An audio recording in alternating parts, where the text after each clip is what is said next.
Olá, sejam todos bem-vindos a mais uma aula de comandos elétricos. Hoje, dia 14/1, quinta-feira, vamos falar sobre motores trifásicos. Espero que o andamento da atividade de vocês esteja ok. Recebi algumas dúvidas, né, e vou estar respondendo elas agora no começo da aula logo. Algumas pessoas perguntaram se poderia ser feito em grupo e, pelo menos essa primeira atividade, eu não gostaria que fosse feita em grupo, pedir para ser individual, para eu estar vendo quem está participando, quem não está participando, né, para a gente poder ter essa abrangência. A próxima atividade, quando nós englobarmos todo esse conteúdo de motores trifásicos, aí nós podemos fazer em grupo, visto que tem alguns cálculos, tem uma complexidade um pouquinho maior, tá bom? Então, prosseguindo a nossa aula, né? Lembrando aqui meu contato para qualquer dúvida. Como eu estou no grupo da turma, então não tem necessidade de colocar meu zap aqui, né? Então, hoje, para a gente começar aqui, antes da gente adentrar em motores trifásicos, que é uma parte que a gente está super ansioso para ver, que eu até me equivoquei quando eu falei que era motores trifásicos, nem acredito que eu fiz esse equívoco com vocês. Motores trifásicos é o assunto da nossa próxima aula, sábado, tá? Dia 16. Então, o nosso conteúdo de hoje é para finalizar o que nós introduzimos, né? Então, hoje nós vamos começar aqui falando sobre o motor universal, para a gente poder finalizar a conversa que teve logo de início ali sobre o motor de indução, tá bom? Então, o que seria um motor universal? Algumas ressalvas importantes estão aqui, né? Mas é importante a gente ver lá que no livro do Franchi, ele traz alguns destaques importantes, como por exemplo, ele já vem introduzindo para a gente que a maioria dos nossos aparelhos eletrodomésticos, né, especialmente aqueles que a gente tem na nossa cozinha e diversas ferramentas portáteis que utilizam outro tipo de motor monofásico, ele é denominado desse bendito aqui, tá? O motor universal. Tudo bem? O princípio de funcionamento dele é completamente diferente do que nós estudamos até agora, que é o motor de indução, tá bom? Por que ele é denominado motor universal? Bom, a denominação de motor universal vem derivado do fato dele poder operar tanto sobre corrente alternada, CA, como corrente contínua, CC, certo? Então, ele pode operar em ambas as alimentações e isso traz para a gente esse nome motor universal, tá? Para a operação aqui que nós temos em circuito aberto, o que vai acontecer? As estruturas do estator e do rotor, que nós já vimos desde a primeira aula, né, nas estruturas do motor de gaiola, né? A gente viu lá onde fica essas partes do nosso motor, né? Então, para operação em circuito, para alteração aqui em corrente aberta, o estator e o rotor, eles devem estar em chapas laminadas para evitar o que nós chamamos de perdas e correntes parasitas, tá bom? Então, tendo posse de tudo isso, nosso motor pode estar operando aí em ambas as nossas aqui alimentações. Então, outra coisa interessante é essa questão da velocidade variável. O que seria isso para a gente? O motor universal, ele trata de um motor que tem uma velocidade variável, com baixas velocidades, como nós categorizamos aqui para vocês, já deixamos destacados. E essas baixas velocidades são para quê? Para grandes conjugados e altas velocidades para grandes cargas.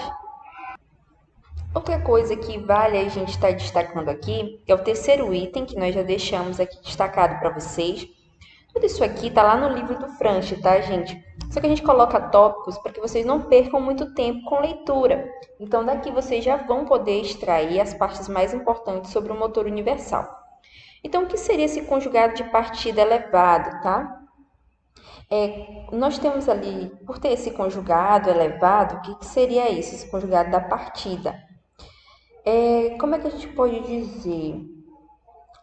Pequenos eletrodomésticos que vocês conhecem, como por exemplo, furadeiras elétricas, lixadeiras, eles são exemplos, né, que requerem o quê? Um conjugado elevado, que é o que nós estamos destacando aqui, tá bom? E um pouco semelhante, nós temos também liquidificadores, aspiradores de pó, bombas centrífugas, que requerem alta velocidade, certo? Então, por causa disso, normalmente são fabricados para potências fracionárias de 3/4 cavalos, né? E para potência acima de alguns poucos cavalos, eles funcionam precariamente em corrente alternada, certo?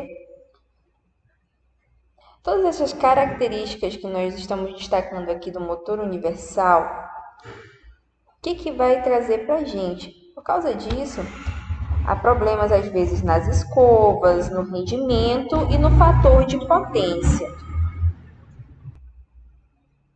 Lembrando a vocês que essas características, fator de potência, rendimento, são algumas coisas que a gente vai estar aprendendo a posteriori em motores trifásicos e vai ficar mais fácil de vocês estarem entendendo, tá bom?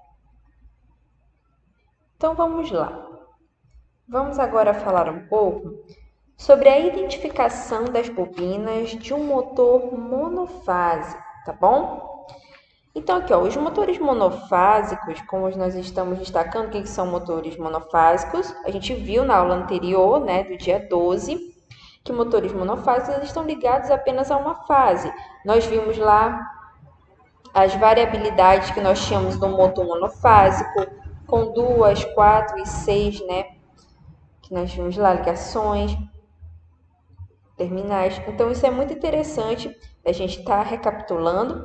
E agora a gente vai falar das bobinas dentro desse motor, tá bom?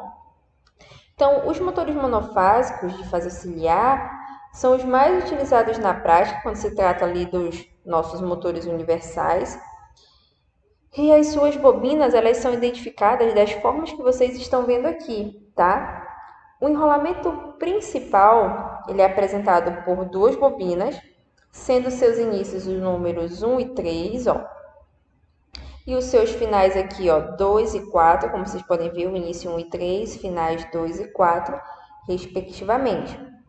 O enrolamento auxiliar é representado pelos bornes numerados no início da bobina, ó, com o número 5, e final com o número 6, tá? Nesse enrolamento, vocês podem perceber que aqui, ó, um capacitor, tá? O capacitor é esse carinha aqui para vocês, tá? Essas duas barrinhas. Para quem já teve aula de eletrônica, circuitos elétricos, esse é um elemento que nós temos aqui, né? Que aparece muito, com bastante frequência. Então, para quem não conhece, esses dois risquinhos é a representação para um capacitor. Tudo bem? Logo em seguida também aparece para vocês aqui, ó, uma chave, que para nós aqui vai ser denominada de chave centrífuga, tá bom? O que uma chave faz, né? Ela liga e desliga. Então, para a gente, essa chave aqui, ela é responsável pelo desligamento desse enrolamento todo aqui, tá? Para esse motor em especial, ela vai ser responsável pelo desligamento desse enrolamento aqui quando? Quando o motor atingir 75% da sua velocidade nominal, tá bom? Agora vamos demonstrar um pouco sobre a polarização dessas bobinas principais. Como nós já falamos antes, quais são as bobinas principais? As bobinas com os terminais iniciais 1 e 3, né? E que terminam em 2 e 4, tá bom? Então, como é que nós fazemos isso? Nós ligamos as duas bobinas em série, como vocês estão aqui observando, e aplicamos a tensão nominal delas na associação para medir a corrente, como mostra a nossa figurinha aqui, tá? Nós temos aqui a fase e o neutro, interligado no nosso motor, porque é monofásico, só uma fase, tá bom? Se nós, como posso dizer, invertermos aqui, ó, tá? Uma das bobinas, como é o caso da gente estar invertendo aqui em 2, ó. Aqui nós temos ela na configuração normal, como a gente mostrou anteriormente. A gente pode estar voltando o slide para vocês lembrarem. 1 e 2, 3, 4. Aqui, ó, tá certinho. 1 e 2, 3, 4. Mas aqui ficou 1, 2, 4, 3. Então, houve uma inversão aqui nessa segunda. Então, quando inverte-se uma das bobinas, e a gente pode estar medindo novamente também, tá?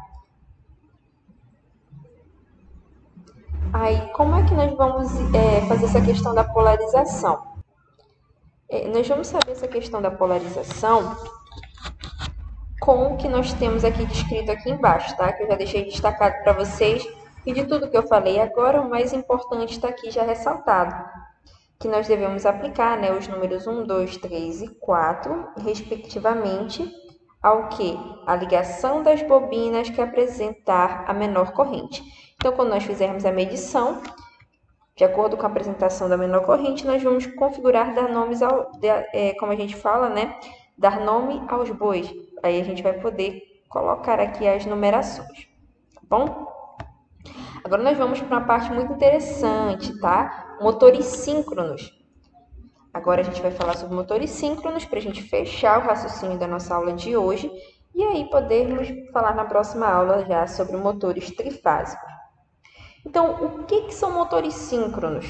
Por que ele é chamado de motor síncrono?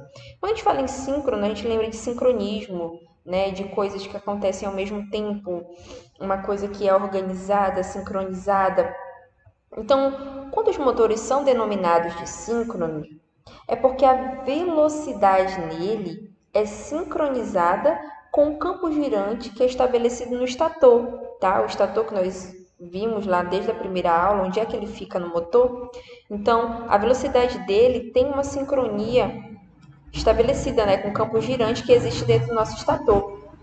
E essa velocidade traz para a gente a primeira fórmula que a gente vai utilizar no nosso curso, né? Que é a fórmula aqui, ó, da velocidade síncrona. Lembrando que a velocidade síncrona ela é aqui caracterizada pela letra N e ela é dada, a unidade dela em RPMs, ok?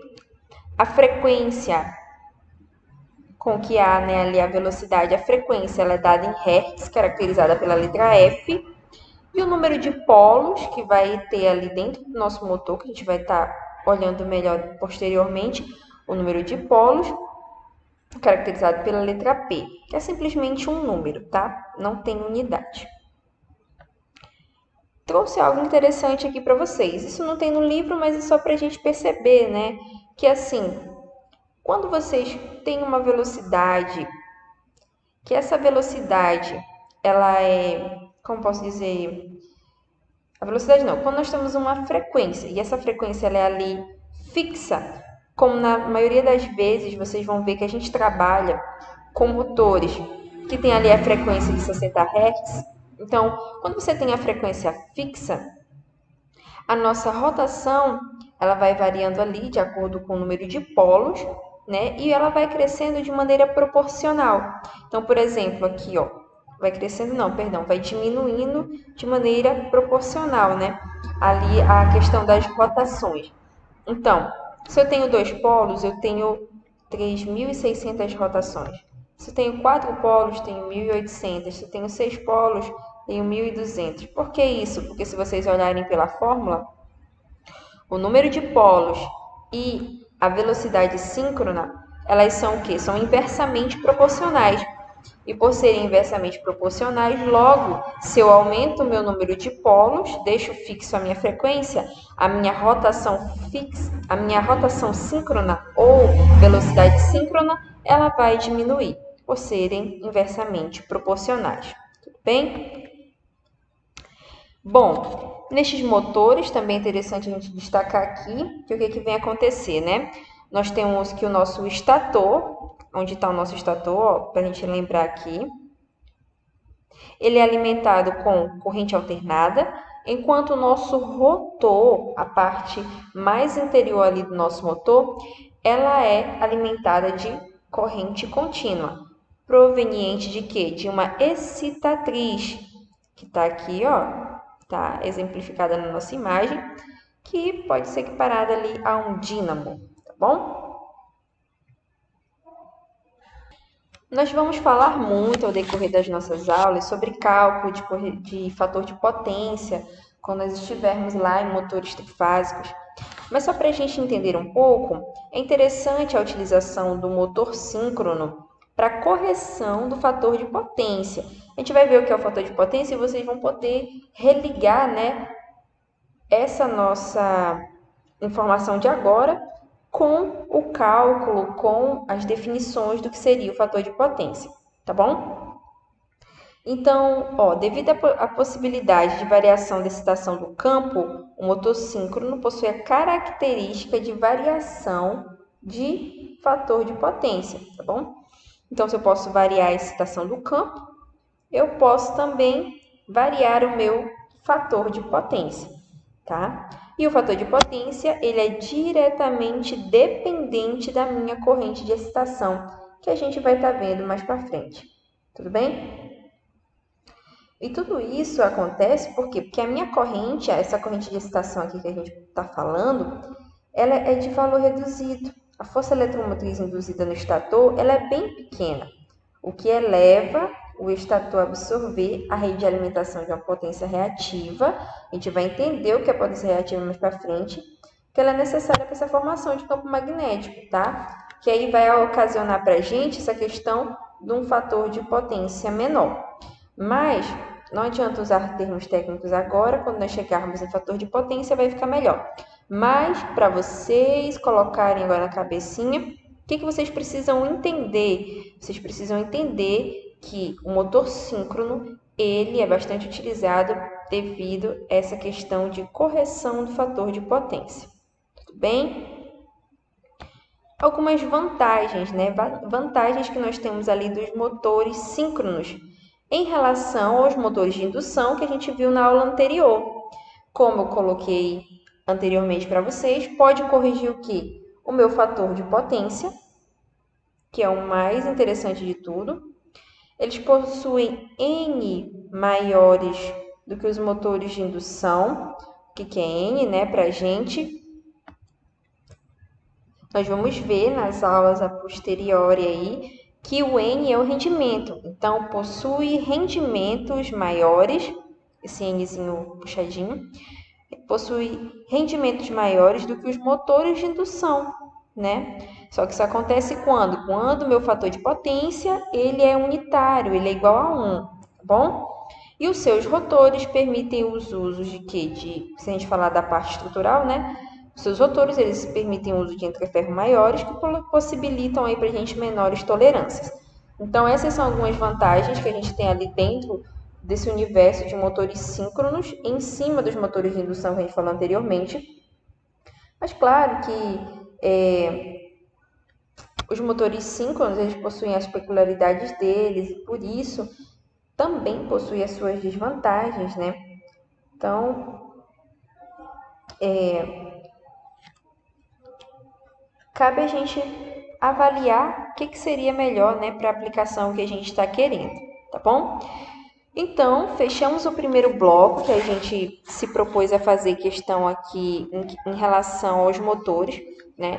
Falamos de motores de indução, falamos dos tipos de motores de indução, deixamos um trabalhinho para vocês, falamos dos motores universais, agora estamos falando dos motores síncronos, e agora sim nós temos um pouquinho de parte introdutória para nós podermos de fato entrar ali em motores trifásicos, tá bom? Então, desde já, agradeço a vocês pela atenção, paz e bem, e espero vocês na nossa próxima aula.